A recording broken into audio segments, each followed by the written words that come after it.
the vocal cords are wide apart, means there is no more tension to the vocal cords, and that's why this is called the voiceless sound. So is the voiceless sound.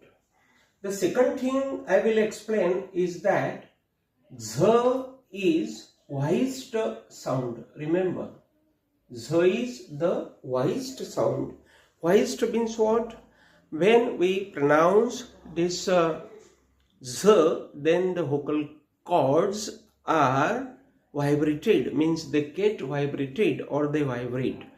It means that there is the compression of theirs, means they go through the tension when we pronounce this Z, and that's why here this Z is the voiced sound. So remember here we